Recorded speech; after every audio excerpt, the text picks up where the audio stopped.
मकर संक्रांति का जो दिवस है वो कोई साधारण नहीं। आप लोग दान करते हो मकर संक्रांति पे?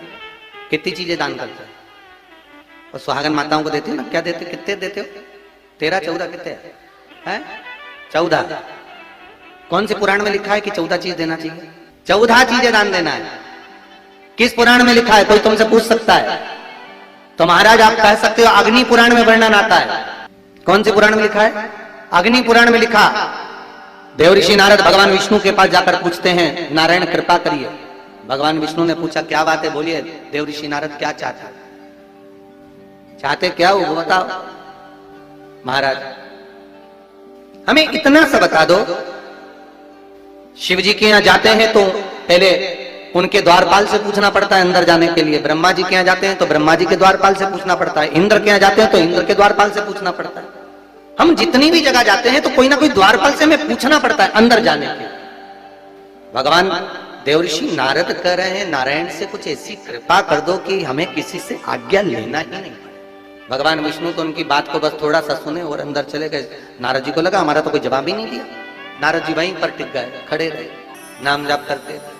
विष्णु वापिस आए और देवऋषि नारद से कहा एक काम करो, जब सूर्य मकर में प्रवेश करते हुए उत्तरायण की ओर जावे, उस घड़ी उस पल में देवऋषि नारद तुम 14 बार भगवान के नाम का, शिव नाम का दान दे दीजिए। भगवान नारायण के नाम का, राम नाम का, कृष्ण नाम का दान दे दीजिए।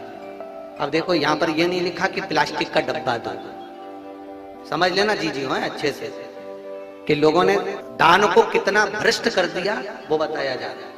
अग्नि पुराण में यह नहीं लिखा कि तुम प्लास्टिक की चाय की चन्नी दो 14, बाल्टी दो 14, या प्लास्टिक का डब्बा दो 14। यहां पर यह नहीं लिखा है कुछ भी हो।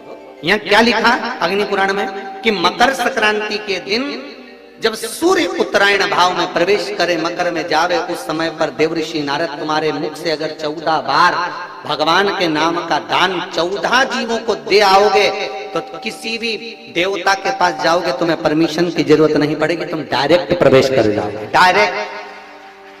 अब तुमको अगर वैकुंठ में डायरेक्ट प्रवेश करना हो तो बिना पूछे, तो उसके लिए कहा ही मकर संक्रांति पे दान दो। तो किस चीज का दान देना है हमारा? प्लास्टिक का डब्बा नहीं, बाल्टी नहीं, चन्नी नहीं, फिर किस चीज का दान? तो कहा अगर देवर्षि नारद आप दान दे रहे हो तो 14 नाम का दान दीजिए। 14 जीवों को नाम का दान दे दो, भगवान के नाम का भजन करो। और अगर संसार के लोग दान दे तो किस चीज का? तो के अन्न से बड़ा कोई दान, अन्न से बड़ा कोई दान। आप कहीं से आ रहे हो, बगीचे से एक फूल लेकर आना, पोथी को चढ़ा देना। और सब जितने इस टीवी के माध्यम से, जितने इस फेसबुक यूट्यूब के माध्यम से सुन रहे हैं, उनसे भी निवेदन है एक पुष्प, और पुष्प भी जाने दो, पोथी की सबसे बड़ी सुंदरता है तुलसी का दल। क्या? तुलसी का दल। पोथी को तुलसी का दल समर्पित कर दो। ये माला गुरु जी को, पंडित जी को पहनाने की जगह 20 रुपए की माला की जगह आप 20 भी मत खर्च करो, 15 रुपए निकाल कर गांव की गौशाला को समर्पित करो। बस समझ लेना कि वो माल्यार्पण हो गया। बहुत। ये आपने पिनाई 20 रुपए की, हमने कितनी देर में निकाल दी? अरे बोला तो ऐसे कई महात्मा, कई महाराज आप टीवियों पर देखें, हजारों की मालाएं, 500 की माला, 300 की माला, 10,000 की माला समर्पित कर। ये मोटी मोटी माला समर्पित कर। फिर वही बात आ गई, नेताओं को भी कितनी पिनाई जाती है, हजारों लाखों। पर वो तो नेता, वो केवल लेता ही लेता, कभी किसी को कुछ नहीं देता। उसी का नाम ही नेता, वो कभी नहीं देता। जहां उसका फायदा होगा वहां पर वो काम कर देगा कि यहाँ से मेरे को इस गौशाला से मुझको इतना चाहिए तो गौशाला के लिए मैं गौ माता के इतना दिलवा सकता हूँ। बहुत गंदी राजनीति हो गई दादा। कैसे मुंडा दिखाएंगे ये मेरे को तो समझ में नहीं आ रहा है, क्या होगा इनका। मत दीजिए किसी व्यासपीठ पर 20 रुपए की माला भी समर्पित मत करिए। आप तो तुलसी चढ़ाओ तो वो आपके भी काम आएगी, महाराज के भी काम आएगी, औषधि के लिए। माला आप 20 रुपए की लाते हैं, वो 20 रुपए की जगह 15 रुपए गौशाला में समर्पित करो। गौ माता खाएगी, पेट भरेगा, उसका जीवन यापन होगा। गौशाला भी नहीं जा सकते तो उस 15 रुपए की 2-4 रोटी बनाकर किसी भूखे को भोजन करा दीजिए। किसी भूखे को। पर आज के जमाने में भिखारी भी छल कर रहा है, भिखारी भी छल कर रहा है। अमरावती के बीच रोड पे से हम निकल कर गाड़ी आ रही थी ये पंटी से, और बीच में अमरावती के बीच ट्रैफिक चौराहे पे भिखारी और भीख मांग रहे थे, कांच बजा बजा के गाड़ी में का देव देव देव।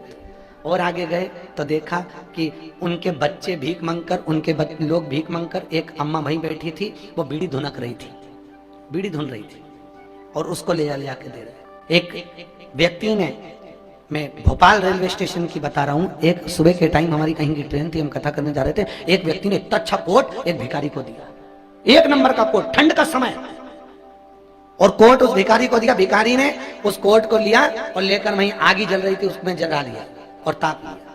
अगर वो कोट उस भी, क्योंकि इनको कपड़े से मतलब नहीं है, इनको धन से मतलब है, क्योंकि पैसा मिलेगा तो व्यसन में लगाएंगे, जुए में, मांसाहार में, मदिरा पान में, वेश्यावृत्ति में लगाएंगे, और थोड़ा सा पैसा मिलेगा तो रुमाल में सूंघने का सामान ले लेके सूंघ सूंघ के मर जाएंगे। पर ये निवेदन है, इन भिक्षुकों के चक्कर में भी मैं असली भिक्षुक को नहीं पहचान पा रहा है कि असली जरूरत है किसको, हम किसको दें, हम किसको प्रदान करें। फिर वो वाली बात आ गई, 3 दिन पहले कही थी, लक्ष्मी, बेटी और गाय, 50 बार विचार कर दो कि हम किसको दे रहे हैं। बहुत सोचना महाराज, बहुत सोचिए कि हमने किसको दी है। बेटी गलत जगह चली जाएगी तो कन्यादान करने वाले माँ बाप को रोना पड़ेगी, और गाय गलत जगह चली जाएगी तो कन्या गौदान करने वाले को रोना पड़ेगा, और लक्ष्मी किसी गलत भिखारी के कटोरे में चली जाएगी, उसने गलत जगह लगा दी तो देने वाले को रोना पड़ता है। कई लोग कहते महाराज हमारा काम तो अच्छा चल रहा था, बहुत बढ़िया चला, फिर ये हमें दुख कहां से आ गया? उसका कारण है तूने ना बेटी का सम्मान करा, ना गाय का सम्मान करा, ना लक्ष्मी का सम्मान करा। लक्ष्मी ऐसे भिखारी के कटोरे में दी, शाम को जाकर उसने मदिरा में लगा दी, मैं खाने में लगा दी, वेश्यावृत्ति में लगा दी, जुए में लगा दी। लक्ष्मी वहां जाकर रो रही है, इसलिए बद्दुआ तुझको दे रही है कि तूने मेरा सम्मान नहीं करा, सत्कार नहीं करा है। पुरानी पुरानी साड़ियां प्रेस करके धो के रख कर बर्तन वाली से स्टील की भगोनी मत लो। 4 साड़ी दोगे 1 भगोनी मिलेगी, बोलो सही है कि गलत है? 5 साड़ी दोगे 1 भगोनी मिलेगी। प्रयास करना वो साड़ी को प्रेस कर धोकर संभाल कर रखो, किसी गरीबड़ी को जरूरत है उसको पहनाकर प्रसन्न होइए, भगोनी लेकर नहीं, भांडा लेकर नहीं, और प्रसन्नता, आनंद। हम लोग तीर्थ में साल में कथा करते हैं, मासी को मालूम है, जोशी जी भी यहाँ बैठे हैं बलगांव वाले, उनको मालूम है, साल भर में एक कथा तीर्थ में करने जाते हैं। पूरे सीहोर से आसपास से बच्चों के कपड़े पुराने, साड़ियां पुरानी, पुराने कपड़े जो तुम नहीं पहनते हो, सड़ रहे हो, वो कपड़े हमको दे दो। क्यों? हम सारे कपड़े तीर्थ में ले जाते हैं, रात को देखते हैं जिसको जरूरत पड़ती है ले जाके उनको पिना कर आते हैं, आप पहन लीजिए, ये कपड़े आपके लिए। कोई नंगा है, कोई भूखा है, भोजन उसको दीजिए। खाए हुए को कितना भी खिला दो, बाद में जाके रोड पे कहेगा हाँ इतना बड़ा सेठ था, ऐसा भोजन बनाया, भले खाया तुम्हारा और तुम्हारी बुराई करेगा। खिलाओ उसको जो भूखा हो, तो दुआ देता है, आशीर्वाद देता है कि तुमने मुझको आनंद सुख प्रदान करा। हम तो ये तुम लोग भंडारा करते हो, हम तो इसके भी पक्ष में नहीं रहते, हम बिल्कुल पक्ष में नहीं है। हमारे पुराणों में हम भंडारे का बिल्कुल अनुमति नहीं देते।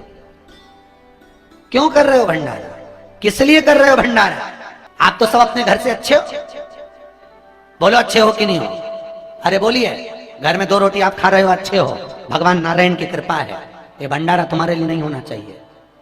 ये भंडारे का भोजन बनाइए, भंडारा तुम भले अपने लिए करे हो, अब की बार पर आगे से निवेदन है, गुड़ की थुली और लापसी बनवाओ, सब मेरे साथ मंगरूर नाथ की गौशाला चलो, उन गायों को खिलाओ। भंडारा उनका होना चाहिए, भंडारा उनका हो।